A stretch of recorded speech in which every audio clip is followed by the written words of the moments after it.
si le président de la République prend un décret dans le milieu du transport concernant un secteur de transport, cela exprime très clairement que dans ce secteur, il y a quelque chose qui ne va pas, ou bien il y a une régulation à mener. Alors, nous parlons d'abord de la concurrence déloyale.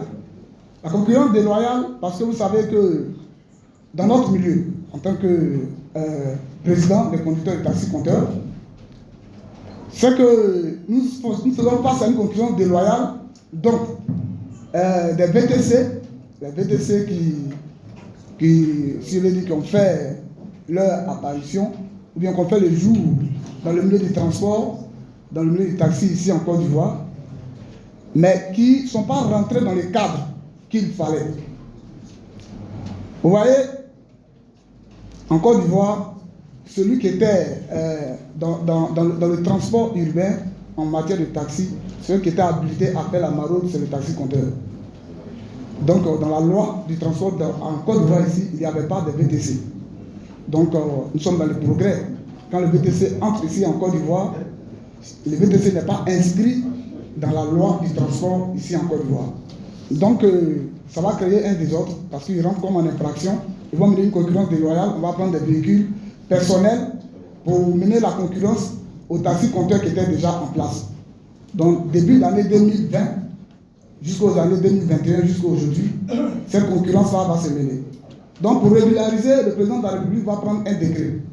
Le décret numéro 2021-860 du 15 décembre 2021 qui porte sur la régulation du transport public de personnes. Mais en ce qui concerne notre milieu de taxi-compteurs, ce décret-là va venir pour organiser le milieu. C'est-à-dire que donner une place à chaque secteur. Le VTC n'était pas inscrit, donc le décret-là va faire apparaître, ou bien va donner une inscription au VTC dans le transport de Côte d'Ivoire, en matière de taxi. Parce qu'il n'était pas inscrit, il n'était pas dedans, on ne connaissait pas le VTC. Donc le décret dit que ce qui doit faire le VTC, comme on le fait dans les autres pays, le véhicule, donc VTC veut dire véhicule de transport avec un conducteur. Ce véhicule-là doit obéir à une certaine norme.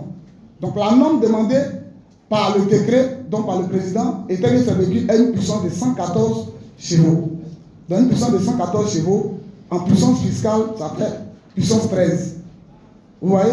Donc c'est des cylindrés qui sont commandés à travers des startups, donc des plateformes de mise en relation par le client, et le conducteur reçoit, il prend, il valide la commande, il prend le client et puis le dépose.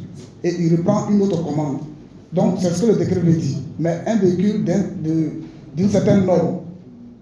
Alors, le président prend le décret pour assainir le milieu, et nous avons remarqué que depuis 2021, que le décret a été pris, ce décret n'a pas été mis en application.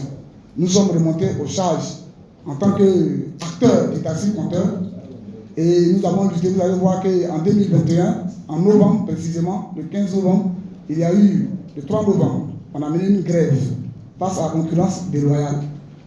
Vous voyez, on a lutté depuis le 3 décembre 2021 jusqu'à aujourd'hui pour que ce soit régularisé. Et le décret n'avait pas été mis en application.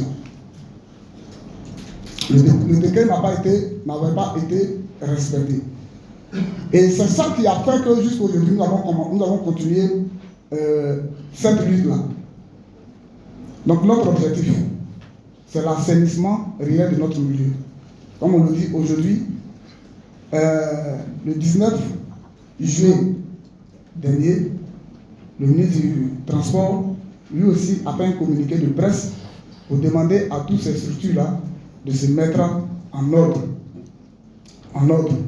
Donc nous croyons que c'est la fin, quelque part, de notre lutte dans la victoire. Mais ce que nous déplorons, c'est que depuis lors jusqu'à aujourd'hui, l'application de ce décret-là ne semble pas être mise au jour. C'est-à-dire que nous avons observé une lenteur, un lassisme.